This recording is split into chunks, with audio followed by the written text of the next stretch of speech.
Welcome to my channel NSR digital classes. दोस्तों, आप लोगों का स्वागत है मेरे यूट्यूब चैनल में। हेलो फ्रेंड्स, आज हम लोग लेके आए साइंस का पहला मॉडल पेपर जो आपके मैट्रिक बोर्ड परीक्षा के लिए काफ़ी इंपॉर्टेंट है। अगर आप इस बार मैट्रिक के बोर्ड परीक्षा देने वाले हैं तो इस वीडियो को आप शुरू से लेकर लास्ट तक ज़रूर देखिए। और इसमें हम लोग NCERT पैटर्न, न्यू पैटर्न पर सभी प्रश्न आधारित है जो आपके आने वाले मैट्रिक बोर्ड परीक्षा के लिए काफ़ी इंपॉर्टेंट है। तो वीडियो को शुरू से लेकर लास्ट तक जरूर देखना। तो जल्दी से वीडियो को लाइक कर दिए। उससे पहले हमारे चैनल पर नए हैं तो चैनल को सब्सक्राइब करके बेल आइकन को प्रेस जरूर कर देना। और आप हमें कमेंट बॉक्स में जरूर बताना कि इनमें से आपको कितना प्रश्न पहले से मालूम था। तो देखते हैं आज का प्रश्न। तो देखिए, आज का हमारा पहला प्रश्न है कि कौन रंग है जिसका खतरे के सिग्नल में उपयोग होता है। ऑप्शन ए में है नीला रंग, बी में है बैंगनी रंग, सी में है लाल रंग और डी में है पीला रंग। तो लाल रंग का उपयोग जो होता है खतरे के सिग्नल में किया जाता है। तो हमारा ऑप्शन नंबर सी बिल्कुल सही उत्तर हो जाएगा। और आपको बता दें कि लाल रंग का तरंग दैर्ध्य सबसे अधिक होता है और इसका विचलन सबसे कम होता है। और लाल रंग बिना छितराए दूर तक ये तय करता है। अब आइए अगला प्रश्न देखते हैं। देखिए, दूसरा प्रश्न बहुत इंपॉर्टेंट है। देखिए क्या कह रहा है कि प्रकाश के किस रंग के लिए तरंग दैर्ध्य अधिकतम होता है। तो देखिए, ऑप्शन ए में आपका बैंगनी है, बी में हरा है, सी में लाल है और डी में पीला है। तो यहाँ पे अधिकतम बोला गया तरंग दैर्ध्य, तो लाल रंग का तरंग दैर्ध्य सबसे अधिक होता है और बैंगनी रंग का तरंग दैर्ध्य सबसे कम होता है। तो हमारा सही उत्तर हो जाएगा ऑप्शन नंबर सी, लाल। अब आइए अगला प्रश्न देखते हैं। देखिए, तीसरा नंबर प्रश्न, ये भी मोस्ट इंपॉर्टेंट है। देखिए कि क्या कह रहा है कि निकट दृष्टि दोष दूर करने के लिए किस लेंस का व्यवहार होता है। यानी कि जिस व्यक्ति के आंख में निकट दृष्टि दोष से पीड़ित होता है तो उसे अवतल लेंस से बने चश्मे का उपयोग किया जाता है। यानी कि ऑप्शन नंबर बी हमारा बिल्कुल सही उत्तर हो जाएगा। अब आइए अगला प्रश्न देखते हैं। देखिए, चौथा नंबर प्रश्न यहाँ पे क्या कह रहा है कि किसी कुंडली का प्रतिरोध ज्ञात करने का सूत्र होता है। तो किसी भी कुंडली का प्रतिरोध ज्ञात करने का जो फॉर्मूला होता है वो आपका ऑप्शन ए में R बराबर भी आई या फिर R बराबर भी बटे आई और R बराबर भी बटे आई यहाँ पे भी दिया हुआ और डी में दिया हुआ है R बराबर भी माइनस आई। तो देखिए, V बराबर आपका फॉर्मूला होता है V बराबर IR होता है। तो यहाँ पे आपको क्या पूछ रहा है कि R बराबर जो फॉर्मूला हो जाएगा V बटे आई हो जाएगा, जो कि ऑप्शन नंबर बी हमारा बिल्कुल सही उत्तर हो जाएगा। अब आइए अगला प्रश्न देखते हैं। देखिए, 5 नंबर प्रश्न भी बहुत इंपॉर्टेंट है। क्या कह रहा है कि वास्तविक वस्तु का आभासी प्रतिबिंब बनता है। तो देखिए, वास्तविक वस्तु का आभासी प्रतिबिंब कौन कौन सा दर्पण में बनता है। तो ऑप्शन ए में आपका दिया हुआ है समतल दर्पण में, बी में है उत्तल दर्पण में, सी में है अवतल दर्पण में और डी में इनमें से सभी। वास्तविक वस्तु का प्रतिबिंब समतल दर्पण में भी बनता है, उत्तल दर्पण में भी बनता है और अवतल दर्पण में भी बनता है। तो हमारा सही उत्तर हो जाएगा ऑप्शन नंबर डी, इनमें से सभी। अब आइए अगला प्रश्न देखते हैं। देखिए, 6 नंबर प्रश्न है कि क्या करा है कि डायऑप्टर उस लेंस की क्षमता होती है जिसकी फोकस दूरी क्या होती है। तो डायऑप्टर उस लेंस की क्षमता होती है जिसकी फोकस दूरी 1 मीटर होती है। यानी कि ऑप्शन नंबर डी हमारा बिल्कुल सही उत्तर हो जाएगा, 1 मीटर। अब आइए अगला प्रश्न देखते हैं।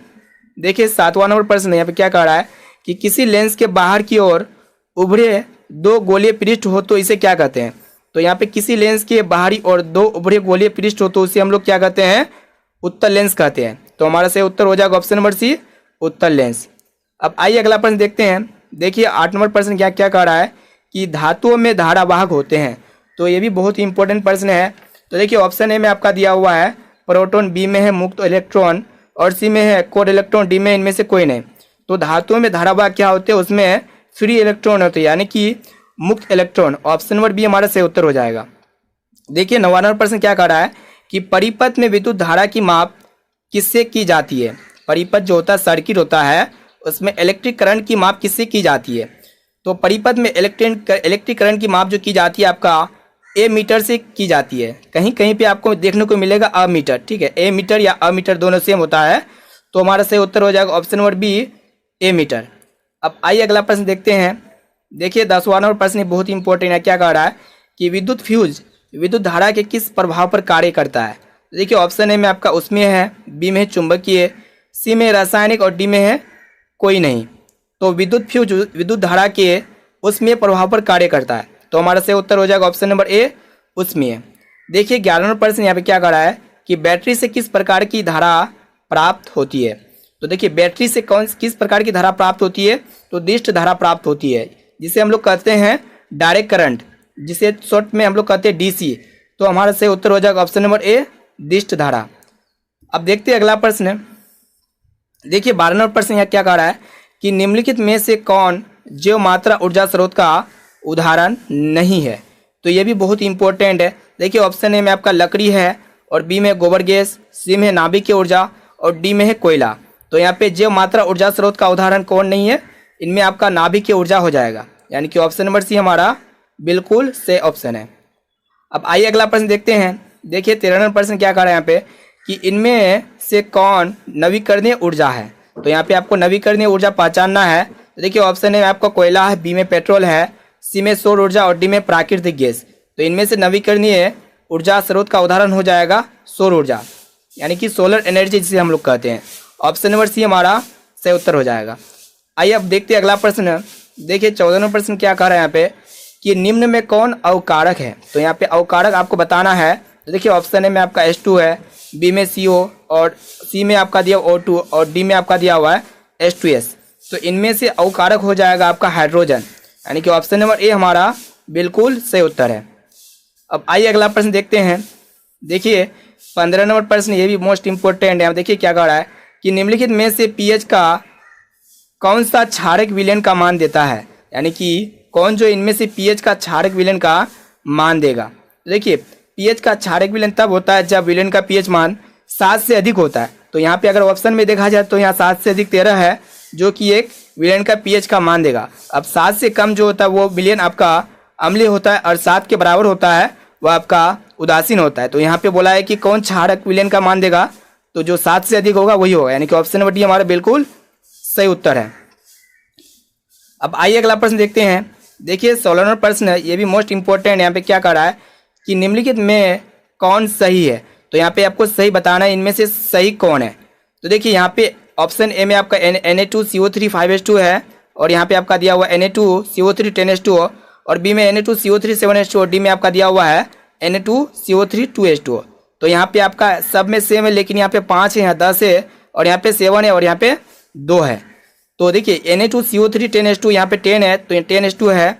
तो यहाँ Na2CO3 10H2 जो होता है वाशिंग सोडा का सूत्र होता है, जिसे हम लोग कहते हैं सोडियम कार्बोनेट डेकाहाइड्रेट, यानी कि ऑप्शन नंबर बी हमारा बिल्कुल सही उत्तर हो जाएगा। अब आइए अगला प्रश्न की ओर देखते हैं। देखिए 17वां नंबर प्रश्न बहुत इंपॉर्टेंट है। देखिए यहाँ पे क्या करा है कि लिटमस रंजक बैंगनी रंग का होता है जो निकाला जाता है। तो ये भी बहुत इंपॉर्टेंट प्रश्न है। देखिए ऑप्शन ए में आपका दिया हुआ लाइकन से, बी में है लाल पत्ती गोभी से, सी में हल्दी से और डी में आपका दिया हुआ है पेटूनिया फूल से। तो हमारा सही उत्तर हो जाएगा लाइकेन से निकाला जाता है लिटमस रंजक बैंगनी रंग का। ठीक है, ऑप्शन नंबर ए हमारा बिल्कुल सही उत्तर हो जाएगा। अब आइए अगला प्रश्न देखते हैं। देखिए 18वां प्रश्न मोस्ट इंपॉर्टेंट है। हमें क्या करा है कि शुष्क बुझा हुआ चूना पर क्लोरीन गैस की क्रिया से कौन सा पदार्थ बनता है, यानी कि जब शुष्क बुझा हुआ चूना पर जब क्लोरीन गैस की क्रिया होता है तो इसके फलस्वरूप कौन सा पदार्थ बनता है, तो विरंजक चूर्ण बनता है, यानी कि ऑप्शन नंबर ए हमारा सही उत्तर हो जाएगा, जिसे हम लोग कहते हैं ब्लीचिंग पाउडर का रासायनिक। इसका विरंजक चूर्ण यानी कि ब्लीचिंग पाउडर का जो रासायनिक नाम होता है कैल्शियम ऑक्सी क्लोराइड होता है और शुष्क बुझे हुए चूने पर क्लोरीन गैस प्रभावित कर उसका उत्पादन किया जाता है। ठीक है, और आपको बता दें कि वस्त्र और कागज उद्योगों में, जहाँ पे वस्त्र और कागज का फैक्ट्री है, वहाँ पे विरंजक चूर्ण के रूप में उसका उपयोग किया जाता है और पेयजल जल को शुद्ध करने में भी विरंजक चूर्ण का ही उपयोग किया जाता है। तो हमारा सही उत्तर हो जाएगा ऑप्शन नंबर ए विरंजक चूर्ण। अब आइए अगला प्रश्न देखते हैं। देखिए 19 नंबर प्रश्न मोस्ट इंपॉर्टेंट है। बोला यहाँ पे कि सोडियम क्लोराइड का पीएच मान लगभग है। तो सोडियम क्लोराइड का पीएच मान 7 होता है और सोडियम क्लोराइड का विलयन जो होता है उदासीन होता है। अब आइए अगला प्रश्न देखते हैं। देखिए 20 नंबर प्रश्न यहाँ पे क्या है कि नीला थोथा का रासायनिक सूत्र है। तो यहाँ पे आपको बताना है कि नीला थोथा का रासायनिक सूत्र क्या होता है। तो देखिए ऑप्शन ए आपका दिया हुआ है CuSO4 7H2, बी में है CuSO4 5H2 और सी में आपका दिया हुआ है CuSO4 4H2 और डी में है CuSO4 10H2। तो नीला थोथा का जो रासायनिक सूत्र होता है आपका CuSO4 5H2 होता है, यानी कि ऑप्शन नंबर बी हमारा सही उत्तर हो जाएगा। अब आइए अगला प्रश्न देखते हैं। देखिए इस 21 नंबर प्रश्न यहाँ पे क्या करा है कि जब सोडियम हाइड्रोक्साइड जिंक से अभिक्रिया करता है तो कौन सा उत्पाद या फिर प्रोडक्ट बनता है। तो ये भी बहुत ही इंपॉर्टेंट प्रश्न है। हम क्या यहाँ पे कराएंगे कि सोडियम हाइड्रोक्साइड को जिंक से अभिक्रिया कराएंगे, यानी कि NaOH को हम लोग जिंक से अभिक्रिया कराएंगे। ZN से जब अभिक्रिया कराते हैं तो इसके फलस्वरूप बनता है Na2ZNO2 + H2। तो हमारा ऑप्शन नंबर डी सही उत्तर हो जाएगा H2O। ठीक है, अब आइए अगला प्रश्न देखते हैं। देखिए 22 नंबर प्रश्न है। यहाँ पे क्या करा है कि पीतल है तो यहाँ पे पीतल एक प्रकार का क्या होता है, मिश्र धातु होता है, और पीतल में Zn और Cu का मिश्र धातु होता है, यानी कि पीतल जो होता है Zn प्लस Cu का मिश्र धातु से बनता है। ऑप्शन नंबर सी हमारा बिल्कुल सही उत्तर हो जाएगा। अब देखिए 23वें प्रश्न यहाँ पे क्या करा है कि ब्रोमीन अधातु की अवस्था होती है, यानी कि ब्रोमीन जो है ये अधातु है, ये कौन सा अवस्था में होता है। देखिए ऑप्शन ए में आपका ठोस है, बी में है गैस, और सी में है द्रव, और डी में है कोई नहीं। तो ब्रोमीन अधातु जो है ये एक लिक्विड होता है, यानी कि द्रव अवस्था में पाया जाता है। तो हमारा ऑप्शन नंबर सी से उत्तर हो जाएगा द्रव। अब आइए अगला प्रश्न की ओर देखते हैं। देखिए 24वें प्रश्न यहाँ पे क्या कर रहा है कि खाद्य पदार्थ के डिब्बे पर जिंक के बजाय टीन का लेप होता है, क्योंकि यानी कि जो खाद्य पदार्थ का डब्बा होता है उसमें जिंक के बजाय टीन का लेप होता है, क्योंकि टीन के अपेक्षा जिंक महंगा होता है। नहीं, क्या टीन की अपेक्षा जिंक का गलनांक अधिक है? क्या यहाँ पे ऑप्शन नंबर सी दिया हुआ है, क्या टीन की अपेक्षा जिंक अधिक अभिक्रियाशील है? ऑप्शन डी में है टीन की अपेक्षा जिंक कम अभिक्रियाशील है, क्योंकि टीन की अपेक्षा जिंक अधिक अभिक्रियाशील है, यानी कि ऑप्शन नंबर सी हमारा बिल्कुल सही उत्तर हो जाएगा। अब आइए अगला प्रश्न देखते हैं। 25वां प्रश्न यहाँ पे क्या करा है कि निम्न में से कौन सा अंग संवेदीग्राही नहीं है। देखिए कान हो गया, नाक हो गया और आँख हो गया, ये अंग जो होता है संवेदीग्राही होता है, और हमारा जो दिमाग है, ब्रेन है, ये आपका संवेदीग्राही का उदाहरण नहीं है, यानी कि ऑप्शन नंबर डी हमारा सही उत्तर हो जाएगा। अब आइए अगला प्रश्न देखते हैं। देखिए हमारे जो 26वां प्रश्न यहाँ पे क्या करा है कि समांतर क्रम में संयोजित प्रतिरोधों की संख्या घटने के उपरांत संयोजित प्रतिरोधों की कुल प्रतिरोध क्या होता है। देखिए बढ़ता है या फिर घटता है या फिर अपरिवर्तित रहता है या फिर इनमें से कोई नहीं। तो यहाँ पे क्या कह रहा है कि समांतर क्रम में जब संयोजित प्रतिरोधों की कुल संख्या को घटने के उपरांत संयोजित प्रतिरोधों की कुल प्रतिरोध क्या होता है, बढ़ता है, यानी कि ऑप्शन नंबर ए हमारा सही उत्तर हो जाएगा, बढ़ता है। अब आइए अगला प्रश्न देखते हैं। देखिए यहाँ पे 27वां प्रश्न क्या कह रहा है कि समजात अंगों का उदाहरण है। तो समजात अंग क्या होता है, जो उत्पत्ति तथा संरचना में समान होते हैं, तो उसको हम लोग कहते हैं समजात अंग, लेकिन कार्य में वो भिन्न हो सकता है। ठीक है, तो देखिए ऑप्शन ए में आपका दिया हुआ है हमारा हाथ और कुत्ते के अग्रपाद, यानी कि हमारा हाथ और कुत्ते के अग्रपाद, कुत्ते का आगे वाला पाद जो होता है वो आपका समजात अंग का उदाहरण होता है, यानी कि ऑप्शन नंबर ए हमारा बिल्कुल सही उत्तर हो जाएगा। इसके अलावा हो सकता है पक्षी के पंख तथा घोड़े के अग्रपाद। तो यहाँ पे पूछा गया कि हमारा हाथ और कुत्ते के अग्रपाद है, तो समजात अंग का उदाहरण होगा। अब आइए अगला प्रश्न देखते हैं। देखिए 28वां प्रश्न यहाँ पे क्या कर रहा है कि निम्न में से किस हाइड्रोकार्बन के 3 आबंध है। यहाँ पे आपको 3 आबंध पहचानना है कि हाइड्रोकार्बन के 3 आबंध कौन है। ऑप्शन ए में आपका CH4 है, ऑप्शन बी में C2H6 है, सी में C3H4 और डी में आपका दिया हुआ है C3H8। तो हमारा सही उत्तर हो जाएगा C3H4 जो है हाइड्रोकार्बन के 3 आबंध है, यानी कि ऑप्शन नंबर सी हमारा बिल्कुल सही उत्तर है। अब आइए अगला प्रश्न देखते हैं। देखिए 29वां प्रश्न यहाँ पे क्या कह रहा है कि चीनी का रासायनिक सूत्र क्या होता है। तो चीनी का रासायनिक सूत्र होता है C12H22O11, यानी कि ऑप्शन नंबर सी हमारा बिल्कुल सही उत्तर हो जाएगा C12H22O11। अब आइए अगला प्रश्न देखते हैं। देखिए हमारे 30वां प्रश्न यहाँ पे क्या कह रहा है कि हीलियम परमाणु के बाहरी कक्षा में कितने इलेक्ट्रॉन रहते हैं। तो देखिए हीलियम जो होता है इसका परमाणु संख्या 2 होता है, और हीलियम एक अक्रिय गैस है, और हीलियम में मात्र एक ही कक्षा अर्थात केवल प्रथम कक्षा होता है, और प्रथम कक्षा ही हीलियम परमाणु की बाहरी तथा एकमात्र कक्षा होता है। तो हमारा ऑप्शन नंबर बी बिल्कुल सही उत्तर हो जाएगा 2। अब आइए अगला प्रश्न देखते हैं। देखिए 31वां प्रश्न यहाँ पे क्या कह रहा है कि स्वपोषी पोषण के लिए आवश्यक है, यानी कि स्वपोषी पोषण के लिए क्या आवश्यक होता है। CO2 होता है, या फिर क्लोरोफिल, या फिर सूर्य प्रकाश, या फिर इनमें से सभी। तो जो स्वयं पोषी करता है, यानी कि जो खुद से पोषण करता है, उसके लिए CO2 चाहिए, क्लोरोफिल चाहिए और सूर्य प्रकाश चाहिए, यानी कि ऑप्शन नंबर डी हमारा बिल्कुल सही उत्तर हो जाएगा सभी। अब आइए देखते हैं 32वां प्रश्न को। देखिए यहाँ पे क्या कह रहा है कि कवक में पोषण की कौन सी विधि है। कवक जो होता है उनमें पोषण की कौन सी विधि होता है, स्वपोषी या फिर मृतजीवी पोषी या फिर समभोजी या फिर आपका कोई नहीं। तो कवक में पोषण की कौन सा विधि होता है, मृतजीवी, यानी कि ऑप्शन नंबर बी हमारा सही उत्तर हो जाएगा मृतजीवी। अब आइए अगला प्रश्न देखते हैं। देखिए 33वां प्रश्न यहाँ पे क्या कह रहा है कि क्लोरोफिल वर्णक का रंग है। तो क्लोरोफिल वर्णक का रंग कैसा होता है, हरा होता है, यानी कि ऑप्शन नंबर ए हमारा बिल्कुल सही उत्तर है। अब देखते हैं 34वां प्रश्न को। देखिए 34वां प्रश्न यहाँ पे कह रहा है कि पाइरूवेट के विखंडन से यह कार्बन डाइऑक्साइड जल तथा ऊर्जा देता है, यह क्रिया होती है। तो जब पाइरूवेट के विखंडन से कार्बन डाइऑक्साइड जल तथा ऊर्जा देता है तो ये क्रिया किस में होता है? माइटोकॉन्ड्रिया में होता है, यानी कि ऑप्शन नंबर बी हमारा सही उत्तर हो जाएगा।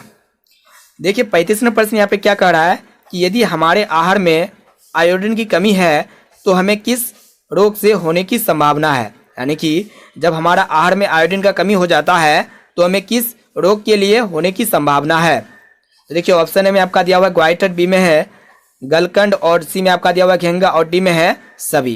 तो इसका सही उत्तर हो जाएगा सभी। जब हमारे आहार में आयोडीन की कमी होता है तो ग्वाइटर, गलगंड और घेंगा और भी बहुत सारी बीमारी हो सकता है, जैसे कि आपका हो गया गर्भपात हो गया, शारीरिक विकास में रुकावट हो गया, मृत बच्चा पैदा होना इत्यादि जो होता है जब हमारे आहार में आयोडीन कमी होता है तब। अब आइए अगला प्रश्न की ओर देखते हैं। देखिए 36 नंबर प्रश्न बहुत ही इंपॉर्टेंट है। देखिए यहाँ पे क्या कर रहा है कि एस्ट्रोजन स्रावित होता है। तो एस्ट्रोजन किस में स्रावित होता है? देखिए आपको बता दें कि एस्ट्रोजन एक क्या होता है? महिला सेक्स हार्मोन है जो कि अंडाशय द्वारा उत्पन्न होता है और ये प्रजनन मासिक धर्म चक्र के लिए जिम्मेदार है, यानी कि ऑप्शन नंबर बी हमारा सही उत्तर हो जाएगा अंडाशय द्वारा। ठीक है, अब आइए अगला प्रश्न देखते हैं।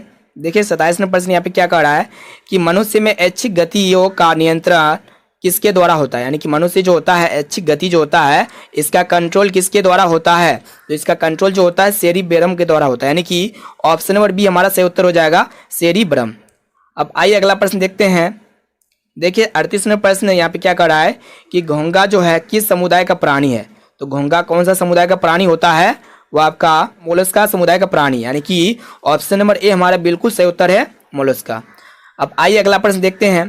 देखिए 29 नंबर प्रश्न यहाँ पे क्या कर रहा है कि निम्नलिखित में से कौन सा जंतु उभयलिंगी जंतु है? तो देखिए ऑप्शन ए में आपका दिया हुआ मानव, बी में है कबूतर और सी में है मेढक और डी में है केचुआ। तो इनमें से आपको उभयलिंगी जंतु कौन है? उभयलिंगी जंतु यानी कि केचुआ, यानी कि ऑप्शन नंबर डी हमारा बिल्कुल सही उत्तर हो जाएगा। अब आइए अगला प्रश्न देखते हैं। देखिए हमारे जो 40 नंबर प्रश्न यहाँ पे क्या कर रहा है कि परागकोश होते हैं। तो परागकोश किस में होते हैं?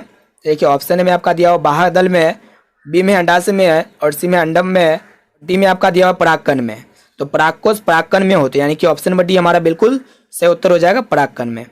अब देखिए 41 नंबर प्रश्न यहाँ पे क्या कह रहा है कि मनुष्य में कितने जोड़े क्रोमोसोम होते हैं? यानी कि मनुष्य में कितने जोड़े गुणसूत्र होते हैं? तो मनुष्य में 23 जोड़ा क्रोमोसोम होते हैं, यानी कि ऑप्शन नंबर सी हमारा बिल्कुल सही उत्तर हो जाएगा 23 जोड़े। अब आइए अगला प्रश्न देखते हैं। देखिए 42 नंबर प्रश्न यहाँ पे क्या कह रहा है कि निम्नलिखित में से किसे आप उपभोक्ता की श्रेणी में रखेंगे? यहाँ पे आप जो है किसे उपभोक्ता की श्रेणी में रखेंगे? हरे पौधे या फिर नील हरित शैवाल या फिर जंगली जानवर या फिर फल और पत्ते? तो जंगली जानवर को हम लोग उपभोक्ता की श्रेणी में रखेंगे, यानी कि ऑप्शन नंबर सी हमारा बिल्कुल सही उत्तर हो जाएगा जंगली जानवर। अब आइए अगला प्रश्न देखते हैं। देखिए यहाँ पे क्या है 43 नंबर प्रश्न है कि पर्यावरण बचाने के लिए 3 प्रकार के आर का प्रयोग किया जाता है। इसका मतलब है जब हम लोग पर्यावरण को बचाते हैं तो यहाँ पे देखिए 3 आर का मतलब क्या होता है? 3 आर का मतलब जो होता है, आर से आपका होता है रिड्यूस जिसे हम लोग कहते हैं कम उपयोग, ठीक है, और आपका फिर एगो आर से होता है रिसाइकिल जिसे हम लोग कहते हैं पुनः चक्रण, फिर और एगो आर का मतलब होता है रीयूज जिसे हम लोग कहते हैं पुनः उपयोग। तो हमारा सही उत्तर हो जाएगा इनमें से सभी, ठीक है। अब आइए देखिए 44 नंबर प्रश्न यहाँ पे क्या कह रहा है कि किन कारणों से प्राकृतिक संसाधन नष्ट हो रहे हैं? तो कौन सा कारण से जो है प्राकृतिक संसाधन नष्ट हो रहे हैं? ऑप्शन ए में शहरीकरण, बी में प्रदूषण, सी में ए और बी दोनों और डी में है आपका वृक्षारोपण। तो कौन सा कारण से संसाधन नष्ट हो रहे हैं? प्राकृतिक संसाधन, शहरीकरण और प्रदूषण। तो हमारा सही उत्तर हो जाएगा ए और बी दोनों। अब देखते हैं अगला प्रश्न। देखिए हमारा जो 45 नंबर प्रश्न यहाँ पे क्या कह रहा है कि फॉलोइंग के वाम हस्त नियम के बाएं हाथ की तर्जनी संकेत करती है। तो देखिए ऑप्शन ए में आपका दिया हुआ चालक पर आरोपित विद्युत बल की दिशा, बी में है चुंबकीय क्षेत्र की दिशा और सी में है चालक में प्रभावित विद्युत धारा की दिशा और डी में दिया हुआ है इनमें से कोई नहीं। तो फॉलोइंग के वाम हस्त नियम बाएं हाथ तर्जनी की संकेत करता है चुंबकीय क्षेत्र की दिशा, यानी कि ऑप्शन नंबर बी हमारा बिल्कुल सही उत्तर हो जाएगा। अब आइए अगला प्रश्न देखते हैं। देखिए 46 नंबर प्रश्न यहाँ पे क्या कर रहा है कि निम्न में से कौन सा यौगिक ईंधन के रूप में इस्तेमाल किया जा सकता है? तो यहाँ पे ईंधन के रूप में कौन सा जो है कंपाउंड है जिसे हम लोग इस्तेमाल कर सकते हैं? ऑप्शन ए में आपका एथनॉल है, यानी कि एथनॉल का उपयोग जो हम लोग है ईंधन के रूप में इसका इस्तेमाल कर सकते हैं, एथनॉल, यानी कि ऑप्शन नंबर ए हमारा सही उत्तर हो जाएगा। अब देखते हैं 47 नंबर प्रश्न यहाँ पे क्या कह रहा है। देखिए यहाँ पे कि कौन सा पदार्थ लाल लिटमस पत्र को नीला कर देता है? यानी कि क्षार जो होता है लाल लिटमस पत्र को नीला कर देता है और अम्ल जो होता है नीला लिटमस पत्र को लाल कर देता है, तो यहाँ पे लाल लिटमस पत्र बोला गया है, नीला कर देता है, तो यानी कि ऑप्शन नंबर बी हमारा बिल्कुल सही उत्तर हो जाएगा क्षार। अब आइए अगला प्रश्न, 48 नंबर प्रश्न यहाँ पे क्या कर रहा है कि नई कार्तीय चिन्ह परिपाटी के अनुसार दर्पण के सामने रखे गए बीम की दूरी ली जाती है। यानी कि कार्तीय चिन्ह परिपाटी जो होता है उनके अनुसार दर्पण के सामने जो बीम रखते हैं तो उसमें कौन सा दूरी लिया जाता है, धनात्मक या फिर ऋणात्मक या फिर दोनों, धनात्मक और ऋणात्मक। तो हमारा ऑप्शन नंबर बी सही उत्तर हो जाएगा ऋणात्मक। तो फ्रेंड्स, अगर आप भी साइंस के full notes NCERT solution in Hindi में डाउनलोड करना चाहते हैं तो इसी वीडियो के डिस्क्रिप्शन में आपको साइंस के फुल नोट्स एनसीईआरटी सॉल्यूशन मिल जाएंगे। और आपके इस बार मैट्रिक के बोर्ड परीक्षा में सिर्फ और सिर्फ साइंस के एनसीईआरटी प्रश्न पूछे जाएंगे, यानी कि एनसीईआरटी बुक से ही आपका प्रश्न पूछे जाएंगे। अगर इसका आपको एनसीईआरटी बुक का पूरा सॉल्यूशन हिंदी में चाहिए और पूरा डिटेल्स के साथ समझाया गया है तो आप डाउनलोड कर सकते हैं। इसी वीडियो के डिस्क्रिप्शन में आपको पीडीएफ का लिंक मिल जाएगा, वहाँ पे जाके आप पीडीएफ को डाउनलोड कर सकते हैं। फुल साइंस का कोर्स वहाँ पे बताए गए हैं। तो दोस्तों आज के लिए इतना है, फिर से मिलते हैं अगले वीडियो पे। तो वीडियो आपको कैसा लगा आप हमें कमेंट बॉक्स में जरूर बताना। अगर आप हमारे चैनल पर नए हैं तो चैनल को सब्सक्राइब करके बेल आइकन को प्रेस जरूर करना और इस वीडियो को अपने दोस्तों तक जरूर शेयर करिए जितने भी आपके फ्रेंड्स से आपके एग्जाम देने वाले हैं। तो दोस्तों आज के लिए इतना है, फिर से मिलते हैं अगले वीडियो पे जल्द ही।